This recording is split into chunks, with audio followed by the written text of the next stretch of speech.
નમસ્કાર વિદ્યાર્થી મિત્રો, કુશળ મંગળ હશો એ અપેક્ષા સહ આપણે આપણા આજના નવા તબક્કાની શરૂઆત કરીએ.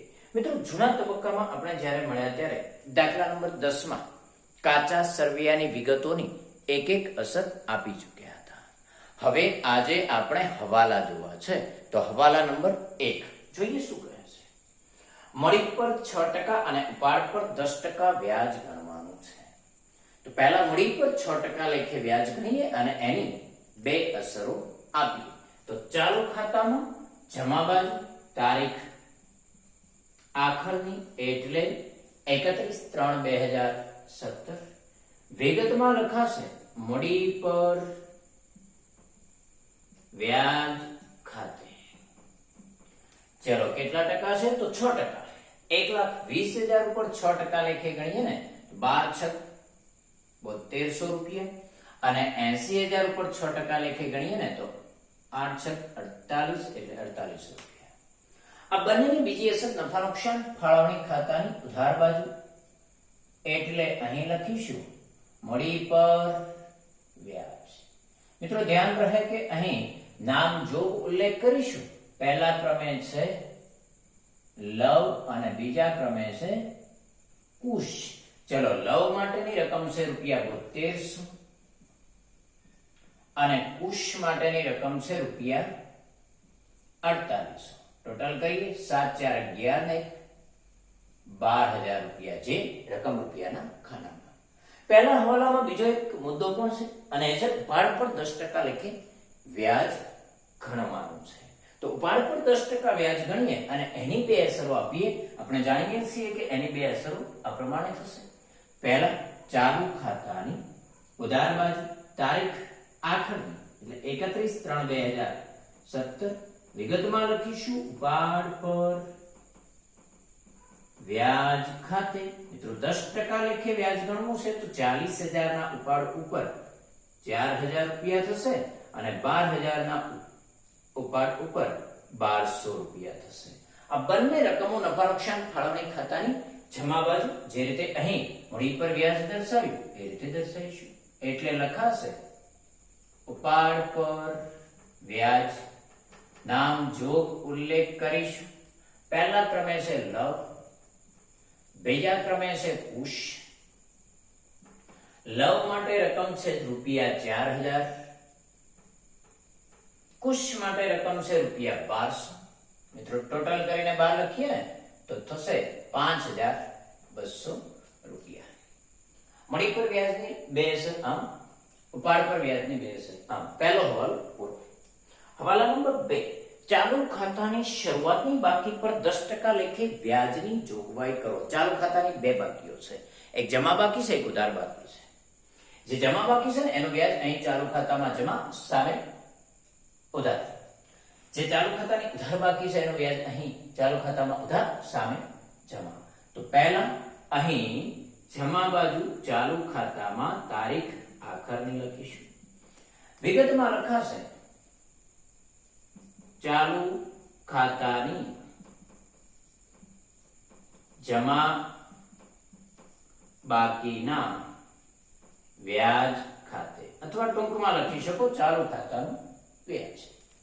ચલો કેટલું? તો 8,000 ની જમા બાકી છે અને એની પર 10% લેખે વ્યાજ ગણવું છે. તો મિત્રો કેટલા થશે? 800 રૂપિયા. કુશમાં ડેશ. આની બીજી અસર નફા નુકસાન ફાળવણી ખાતાની ઉધાર બાજુ અને અહીં લખાશે ચાલુ ખાતાની જમા બાકીનું વ્યાજ. કોનું છે? તો નામ જોગ ઉલ્લેખ કરીશું અને નામ આવશે લવ, રકમ આવશે ₹800, જે રકમ રૂપિયાના ખાનામાં લખીશું. એક ચાલુ ખાતાની ઉધાર બાકી પણ છે, એની ઉપર વ્યાજ ગણીએ અને ચાલુ ખાતામાં ઉધાર બાજુ દર્શાવીએ. તારીખ 31/3/2017 વિગતમાં લખીશું ચાલુ ખાતાની ઉધાર બાકીના વ્યાજ ખાતે. રકમ કેટલી આવે? તો 10% લેખે વ્યાજ ગણવું છે. મિત્રો 12,000 બાકી છે એટલે 1200 રૂપિયા આવશે ને. સામે ક્રોસ ક્યાં? નફા નુકસાન ફાળવણી ખાતાની જમા બાજુ. તો અહીં લખાશે ચાલુ ખાતાની ઉધાર બાકીનું વ્યાજ. મિત્રો નામ જોગ ઉલ્લેખ કરીશું. કોણ છે? તો કુશ, એટલે લખીશું કુશ. રકમ કેટલી? તો રકમ આપણે નોંધી છે 1200 રૂપિયા. જે ક્યાં લખીશું? રકમ રૂપિયાના ખાનામાં 12. ચલો હવે શું કહે છે? તો એને રજૂ કર્યું છે હવાલા નંબર 3 માં, અને એ છે કુશને માસિક રૂપિયા 1800 લેખે પગાર ચૂકવવાનો બાકી છે. મિત્રો મહિને 1800 રૂપિયા પગાર કહે છે. આપણે 12 મહિનાના હિસાબો બનાવીએ છીએ એટલે ગુણ્યા 12 થાય ને, તો 21600 રૂપિયા પગાર થશે. પેઢી ભાગીદારને આપશે. એટલે ભાગીદારોના ચાલુ ખાતામાં જમા બાજુ તારીખ આખરની વિગતમાં લખાશે પગાર ખાતે. કોનો પગાર છે? તો એને ઉલ્લેખ્યું છે કે કુશને આપવાનો છે, એટલે કુશના ખાનામાં રકમ કેટલી? તો 21600 રૂપિયા. બીજી અસર નફા નુકસાન ફાળવણી ખાતાની ઉધાર બાજુ. અહીંનું લખી શકું શું? તો પગાર ખાતે કોનો પગાર છે મિત્રો? તો કુશનો, એટલે નામ જોગ ઉલ્લેખ કરીશું. અહીં લખીશું કુશ. કેટલો પગાર છે? તો 21600. તો અહીં હું લખી શકું 21600. તમે અહીં વિગતમાં 1800 ગુણ્યા 12 કરીને પણ ઉલ્લેખી શકો છો, એટલે વધુ સ્પષ્ટીકરણ પણ કરી શકો છો. ચલો એના પછી હવાલા નંબર 4 શું કહે છે? તો જોઈએ. લખે છે કે ઉપરના હવાલાઓ નાખ્યા પછી, એટલે હવે વધતા નફા પર કુશને 10% લેખે કમિશન આપવાનું છે. મિત્રો કુશનું કમિશન ગણવું છે, તો અહીં હું ગણતરી રજૂ કરું છું. જોઈશું. કુશને 10% કમિશન. ચલો કઈ રીતે કમિશન ગણાશે?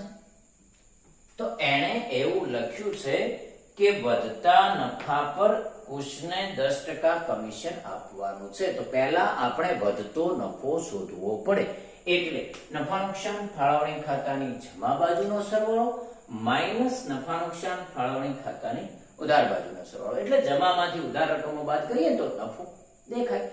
શોધીએ અહીંયા. તો લખાશે નફા નુકસાન ફાળવણી ખાતાની જમા બાજુનો સરવાળો માઈનસ શું લખાશે? નફા નુકસાન ફાળવણી ખાતાની ઉધાર બાજુનો સરવાળો. ચલો હવે શું? તો પહેલા જમા બાજુનો સરવાળો રજૂ કરીએ.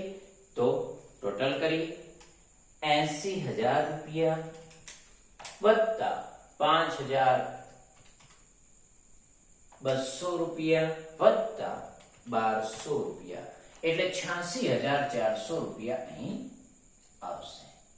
ચલો એમાંથી ઉધાર બાજુનો સરવાળો બાદ કરવો છે, તો પહેલા સરવાળો કરીએ.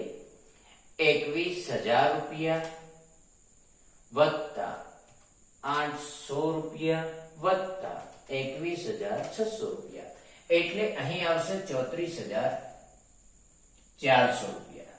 મિત્રો બાદ બાકી કરીએ તો રકમ મળશે 52000 રૂપિયા.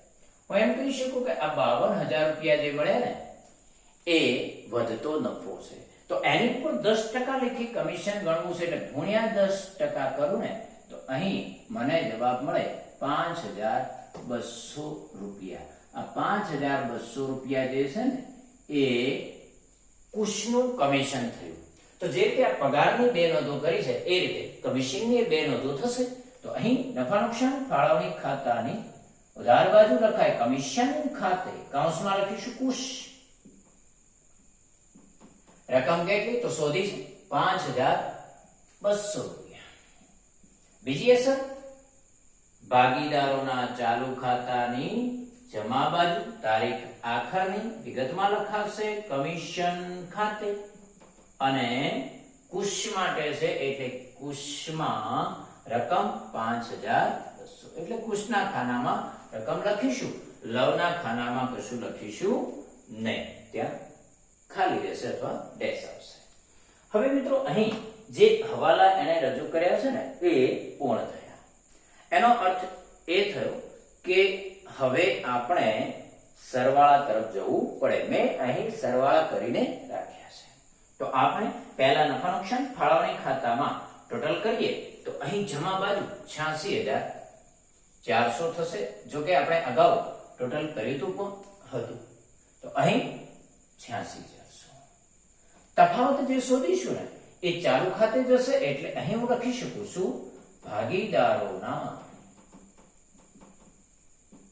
ચાલુ ખાતે. શું કહીશું તફાવતને? તો વહેંચણી પાત્ર નફો એ શોધીશું, એટલે ક્વેશ્ચન માર્ક. મિત્રો એ બે ભાગીદારો વચ્ચે વેચાશે એટલે લવ અને કુશ. ચલો કોના કેટલા એની વાત તફાવત શોધ્યા પછી. તો પહેલા તફાવત શોધીએ. તો મેં શોધીને રાખ્યો છે ને છે 46800 રૂપિયા. તો અહીં લખી શકું 46800 રૂપિયા. આ આપણો વહેંચણી પાત્ર નફો થયો. કોના કેટલા આ પ્રશ્ન થાય. મિત્રો ધ્યાન રહે કે એણે આગળ પહેલી લીટીમાં એવું લખીને આપ્યું છે કે તેઓ 60% નફો 3/2 ના પ્રમાણમાં વહેંચે છે. એટલે આ જે નફો છે ને એના 60% ની જે રકમ છે એ 3/2 ના પ્રમાણમાં વહેંચવાની છે. આના 60% કરીએ આપણે તો હું રજૂ કરી શકું કે 46800 ગુણ્યા 60%, 28080 રૂપિયા આવશે. 28080 રૂપિયા. આ જે રકમ છે ને એ આ પ્રમાણે વહેંચાશે. ચલો બાકીની રકમ એટલે 40%. એ કેટલા? તો એ ગણીએ તો 46800 ગુણ્યા 40%, 18720. મિત્રો 18720 જે છે ને એ કયા પ્રમાણમાં છે? તો લખે છે કે બાકીનો નફો 2/1 ના પ્રમાણમાં. 2/1 ટોટલ થશે 3. હવે અહીં 28080 ગુણ્યા 3 ભાગ્યા 5 એટલે એક રકમ મળશે. વળી 18720 ગુણ્યા 2 ભાગ્યા 3 એટલે એક બીજી રકમ મળશે. અને જે બે રકમો મળે ને એનો સરવાળો કરશો ને એટલે તમને લવની રકમ મળશે. એ રીતે ગણતરી કરશો ને એટલે કુશની રકમ પણ મળશે. તો હવે એ જે રકમ છે ને એ અહીં મેં શોધીને રાખી છે અને એ પહેલાની છે 29328. તો અહીં લખી શકું 29328. ચલો મિત્રો બીજાની એટલે કે કુશની છે 17472. તો અહીં લખી શકું 17472. તમે આ પ્રમાણે વહેંચણી કરશો એટલે તમને જવાબ પ્રાપ્ત થશે. ચલો હવે શું? તો હવે આ જે નફો મળ્યો છે ને એ અહીં ચાલુ ખાતામાં જમા બાજુ નોંધવો છે. તો તારીખ લખી શકું 31/3/2017. વિગતમાં શું લખાશે? તો લખાશે નફા નુકસાન ફાળવણી ખાતે રકમ કેટલી? તો પહેલાની છે 29328 રૂપિયા. બીજાની છે 17472 રૂપિયા. મિત્રો અહીં લવ અને કુશ માટે ટોટલ કરીએ. ટોટલ જોઈએ તો છે 45328. કોનું? તો લવ. અને બાજુમાં એટલે કે કુશ માટે જોઈએ તો એ છે 49072 રૂપિયા. બંને ટોટલ ઉધાર બાજુ લખીએ તો અહીં લખીશું પહેલામાં 45328 અને અહીં લખીશું એટલે બીજામાં 49072. મિત્રો અહીં તફાવત શોધીશું અને તફાવતની સામે શું લખાશે? તો તારીખ આખરની લખાશે. વિગતમાં લખાશે બાકી આગળ લઈ ગયા આ ક્વેશ્ચન માર્ક, કારણ એ આપણે શોધીશું. ચલો એ શોધ મેં કરીને રાખી છે અને એ કેટલા છે જોઈએ તો પહેલામાં છે 1328 રૂપિયા. તો અહીં લખીશું 1328 રૂપિયા. ચલો બીજાના કેટલા? તો બીજાના છે 22,672. તો અહીં લખીશું 22,672 રૂપિયા. આ બંને જે બાકીઓ મળી ને એ જશે પાકા સરવૈયામાં મૂડી દેવા બાજુ. જુઓ બીજા ક્રમે જગ્યા ખાલી છે ત્યાં ઉપર લખ્યું છે ચાલુ ખાતાની બાકી. તો ત્યાં લખીશું શું? લવ અને કુશ. ચલો લવના કેટલા મળ્યા? તો 1328 રૂપિયા. ચલો કુશના કેટલા મળ્યા? તો 22,672. તો અહીં લખીશું 22,672. મિત્રો ટોટલ કરીએ ને 22 × 23 6 3 9 1 10 એટલે 24,000 રૂપિયા થયા ને.